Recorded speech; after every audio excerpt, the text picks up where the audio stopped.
Hey, this is Matt once again. Welcome back to another video.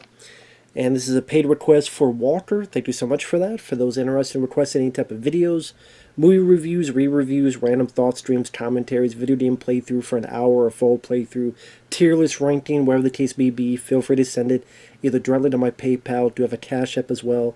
Links are down below in info box, and I will get to it as soon as I possibly can. And for those who sent them, thank you. I do appreciate your patience and your kindness.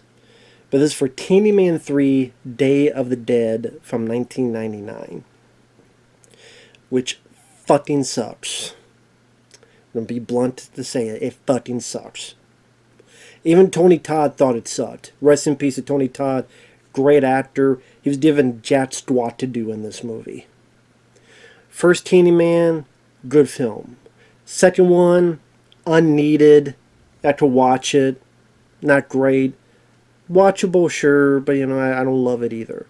This film is not the worst one, because the remake, which I did get a request to re-review that's easily the worst one, because it's not, go kill all the white people. It's pretty much it is. This is just a very lame, cheap direct-to-video sequel. By Artisan Entertainment released it. And it looks cheap. The production quality, the video quality, in terms of, like, the first two, you could tell those are films that went theatrical. This one, it just has that direct-to-video veil of cheapness over it. I don't know how else to explain it. I don't remember the director's name because I don't give a fuck, because he didn't do much of a job. So his name ain't worth remembering. Tony Todd, he's given nothing to do and not much to say. I mean, the lines he says are pretty much regurgitations of stuff he said in the first two movies. They don't really add much to the character of Candyman. They redo his backstory yet again. It's like how people complain about how many times do you need to see Batman's backstory? Just like how many times you need to see Candyman's backstory. We already know the fucking backstory. Even then, they change it here. So they must not have been paying attention to the shit before. The lead lady, Donna, maybe she's a nice lady in real life. Cool. Her acting was not good at all, in my opinion. I'm sorry, but I'm not sorry. I'm being honest. She was blonde and she's pretty. She was a Playboy playmate. She was on Baywatch. In all fairness, she got hired for her looks, because her acting isn't up to snuff. Virginia Madsen was good in the first film. The girl in the second film was alright. This lady,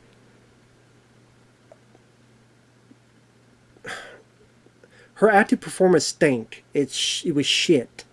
It was dog shit. It was bullshit. Didn't care about the character. There was no sense of charisma. No natural responses in her performances. A lot of times she's just there to, It seemed like one of those people that would be the actors of the movie within the movie in a stream film. I'm reminded of when the killer calls Nev Campbell in Scream. I'm not into horror films because it's about blonde bimbos who can't act that go up the stairs when they should be going through the front door, and that's insulting. The character she describes is this type of character. Again, Donna may be very nice in real life, but acting was not her forte. Showing the titties was. And sadly, she does not show much of the titties in this, so, or ass. So that's a fail on that too. She plays the daughter, Caroline. She plays Caroline. I remember it because I kept thinking of that song, Sweet Caroline. She is the daughter of the character in the second film. So, in between the second and this one, that mom character, the lead character in the second film, grew up, became a different actress, died in the bathroom by ending her own life, which we find out, no, it was Candyman. And she is now someone, but she thought her mom ended her own life. She is working this art gallery with this other guy named Miguel. The art gallery has stuff on Candyman. She wants to talk about the man. Miguel wants to use the myth to sell the art exhibit to the public. One thing leads to another. She's like, no, we should not be looking at the myth. We should be looking at the person. And Miguel goes, oh yeah, if you don't believe in it, say his name in front of the mirror. She does. Someone crashes through. You find out later it was a publicity stunt. It was an actor they hired as Nick Corey from Nightmare on Elm Street. He was a guy seeing Tina go up the ceiling. I find it funny because this is the second film he's in where he plays a guy who becomes a murder suspect while the real killer is a supernatural entity. Nick Corey just doesn't have the luck, does he? Now, the few scenes he's in, I like. I mean, Tony Todd, I like as an actor, but he's not given a whole lot to do with his performance. He looks like he doesn't want to be there. He looks like he's looking at the check and going, believe, be my victim. I mean, shit that he said in the last two films, but just going through the motions. I can't blame him if this is the fucking script he got. Just how did you get pumped up for this shit? Nick Corey, I like. Nick Corey, the bits he's in, he's doing what he can. My favorite line is from him when Miguel, the guy who runs the art place, and his girlfriend, who is naked, titties, they get killed. She gets killed by bees. Miguel gets killed by Candyman impaling him through the back, out the stomach. So the cops are looking into who killed those two. Nick Corey's the suspect. I like the line that he says,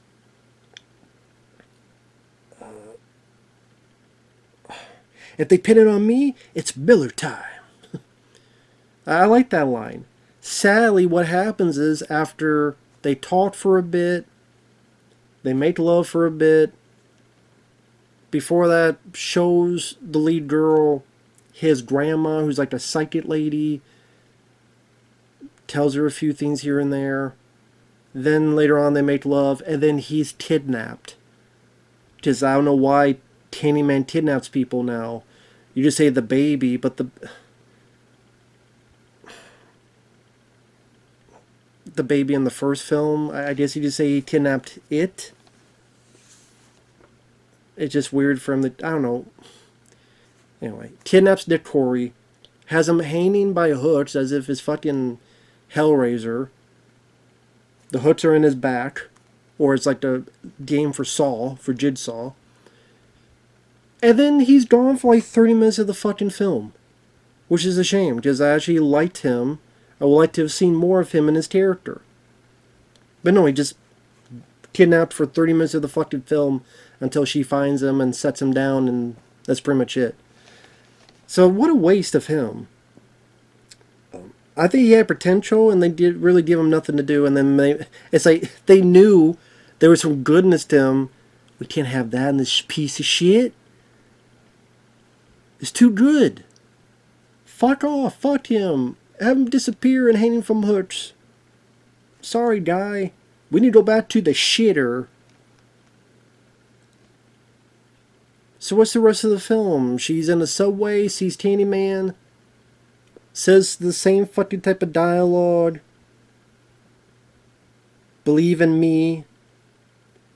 She passes out and somehow wakes up on a bench, not in the subway.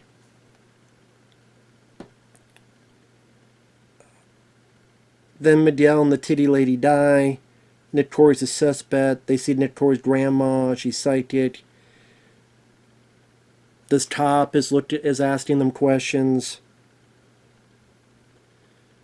They even go back to doing shit that they did in the first fucking film. Does this sound familiar? The lead girl has a roommate. The roommate gets murdered. And pins it, and the lead girl becomes a suspect. That's the first movie. Roommate killed. Lead girl now murder suspect. So now you're just repeating the first movie. And instead of like killing the guy when Virginia Madsen's cuffed up, it's in an office. Here it's in a police car. Now it's probably the best death in the movie because it's kind of like Candyman's claw is in the guy's mouth and it goes out the... Okay, imagine a cop car, the seat of the car. It's in the guy's mouth and it goes out the back of the seat. And you see the hook, the blood and stuff. Probably the best death in the movie. It's not like this film has a big body count. It's Miguel, the titty lady, the roommate, who gets a little bit of gutting. You see a little bit on her stomach. And then this kill. The racist cop is pissed because he thinks that girl killed his partner.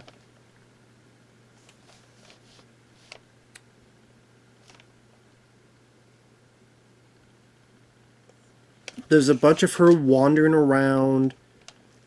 She goes through the festival of Day of the Dead, hence the title. She gets at one point knocked out, tied up.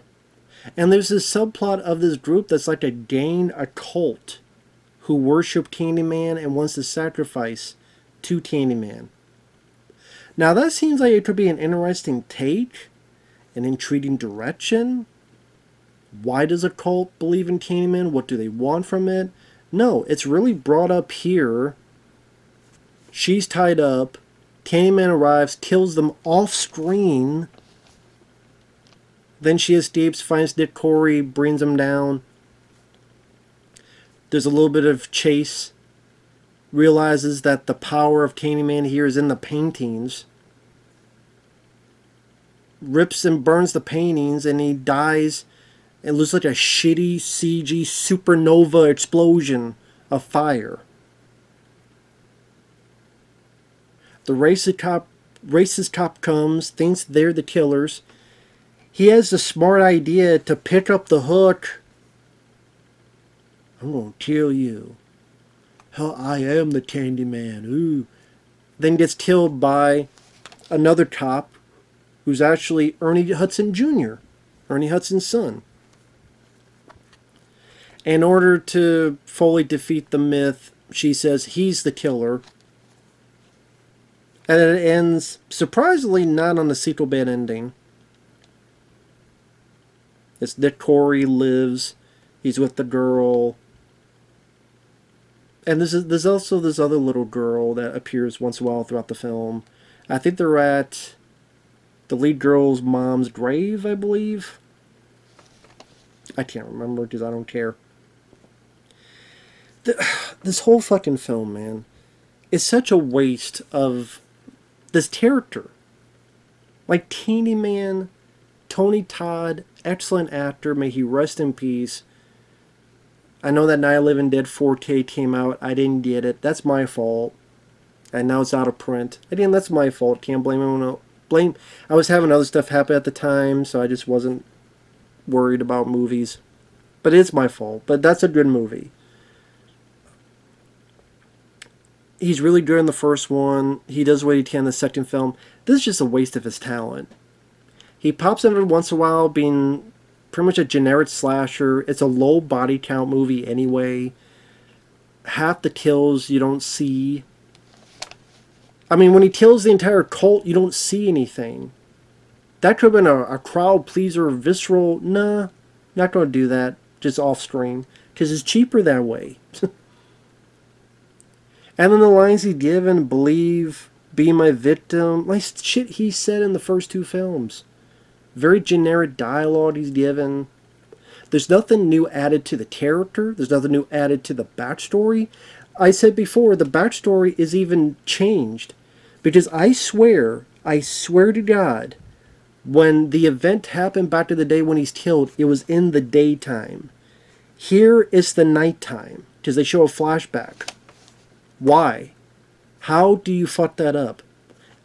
In the older films, it was during the daytime. Here's in the nighttime. I'm repeating myself because I want to ask myself and yourself, how do you fuck that up? There's a difference between day and night. What the fuck? Unless, to be fair, maybe there's something I missed. That part of the legend, it took them all day and all night to kill him. So we only see the daytime, and here we see the nighttime? Maybe I'm giving benefit of the doubt for some fucking reason. I don't know why. I just to be fair. But if that's not the case, then they fucked up. If I made a mistake, oh well, I made mistakes. If not, they fucked up. And also, this director has a bleeding fetish. Because there's the bathtub bleeds in the first scene. There's flashes of the mom, her neck bleeding. Even an egg yolk bleeds. There's a bit where blood comes down her legs. I'm surprised her snatch doesn't bleed with that time of the month. A lot of things fucking bleed. This is a bleeding fetish. The characters, again, the lead girl, she can't act. She doesn't do a good job at all. The production quality is very cheap. Very slow. When I say, okay, maybe not slow. It's just very boring. Just uneventful. It's forgettable. It brings nothing new to the story. Now it's just paintings. You gotta destroy the paintings. Just because. Nick Corey, who I'm liking, he disappears for 30 fucking minutes. Let's redo shit from the older films. Lead character becomes a murder suspect. Lead character's roommate is murdered, so she's a murder suspect. Shit we saw in the first movie. There might have been stuff, her and the backstory team, like that was from the second movie. Which, to be fair, is trying to be a sequel to it. Because it can't be a total sequel to the first movie, because Virginia Madsen was the killer at the end, and we don't want to reference that.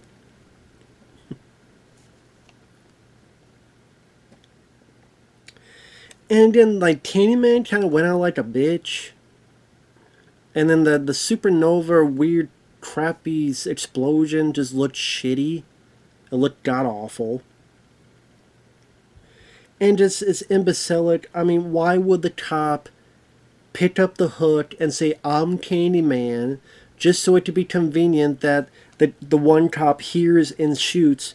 He heard that, he sees him with a hood, shoots him, so then the girl could say, oh, he's Candyman, and ruin the myth of Candyman.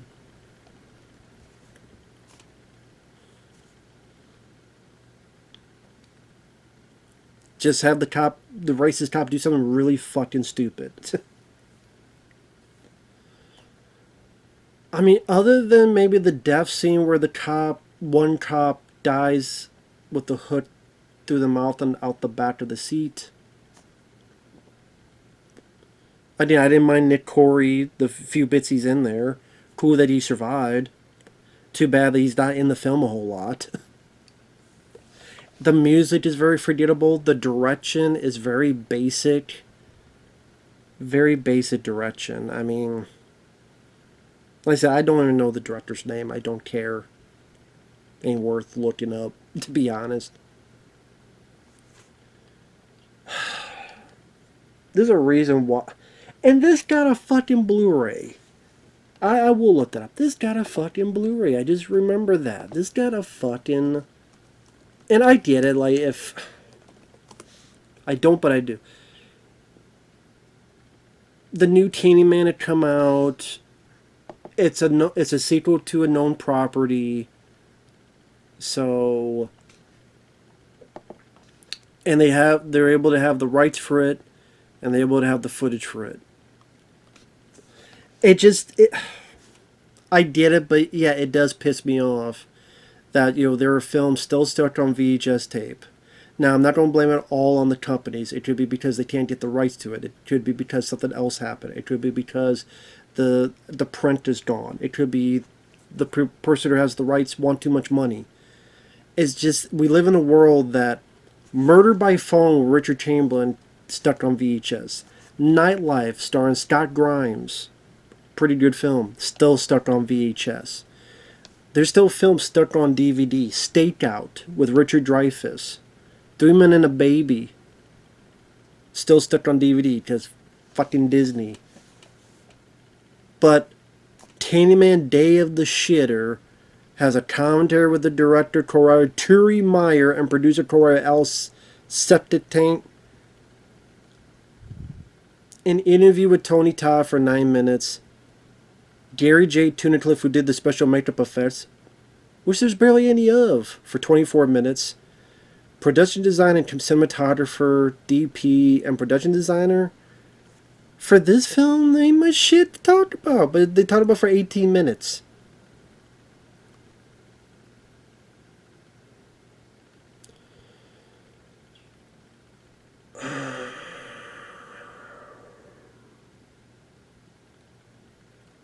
But yeah, if you're a completist,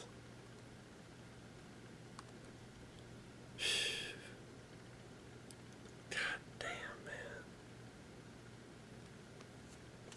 man. I do wonder what's on that commentary. Like, are they really praising the film on that commentary, or do they go, yeah, we know this is shit?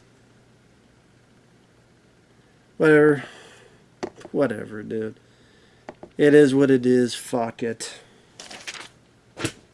Fuck a duck. In the muck of suck. Fuck Candyman 3. Day of the Triffids. Day of the shits for the birds. Sometimes